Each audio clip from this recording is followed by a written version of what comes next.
Kidlat News Updates. Mga balita ngayon. Number 1 most wanted sa Bicol na mataas na opisyal ng NPA, arestado sa Masbate. Death toll sa magnitude 7.8 na lindol sa Mindanao, umabot na sa 45. Kasong plunder at graft laban kay Recto, kaugnay ng 60 billion pesos na PhilHealth Fund transfer, ibinasura ng Ombudsman. Ako po si Cesar Soriano para ihatid ang mga nangungunang balita sa buong kapuluan.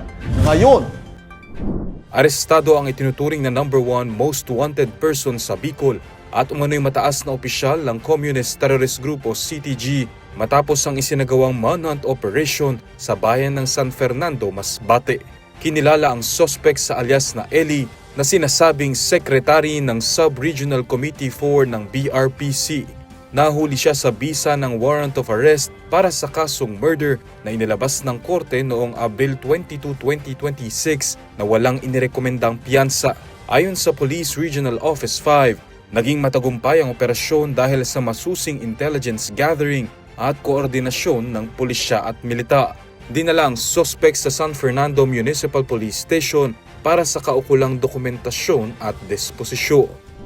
Umabot na sa 45 ang bilang ng mga nasawi matapos ang magnitude 7.8 na lindol na tumama sa Mindanao noong Hunyo 8 ayon sa Office of Civil Defense o OCD. Pinakabagong naitalang mga biktima ang 7 mula sa bayan ng Jose Abad Santos at 1 mula sa Malita sa Davao Occidental. Mayroon ding 17 na kataong nawawala, kabilang ang 4 mula sa Glan, Sarangani at 4 mula sa General Santos City. Mahigit 450 naman ang sugatan. Aabot sa 35,673 na pamilya mula sa 199 na barangay sa Regions 9, 11, 12 at BARM ang naapektuhan ng kalamidad. Patuloy ang search and rescue operations sa tulong ng mahigit 3,700 na uniformed personnel.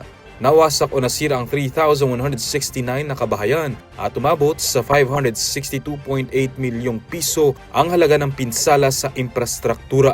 Samantala, mahigit 1,953 na aftershocks na ang naitala kaya nananatiling suspendido ang klases sa ilang lugar. Patuloy namang naghahatid ng tulong ang pamahalaan at pinapayuhan ng publiko na maging alerto sa aftershocks at sumunod sa mga abiso ng OCD at PHIVOLCS.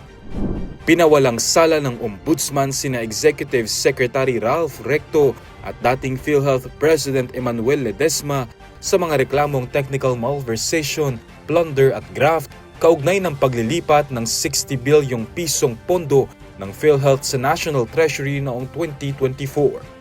Sa 40 pahinang resolusyon na inilabas noong Hunyo 2, sinabi ng Ombudsman na walang sapat na prima facie evidence upang patunayan ang mga paratang laban sa dalawa.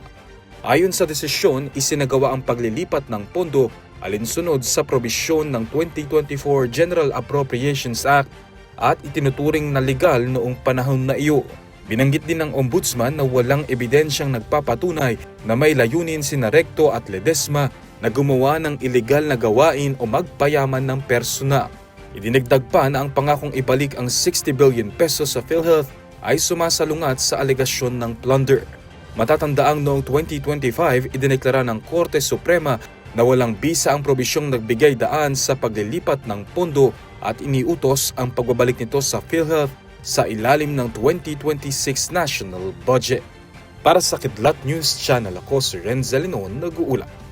ako po si Cesar Soriano, kasama nyo sa bawat pagputo ng balita.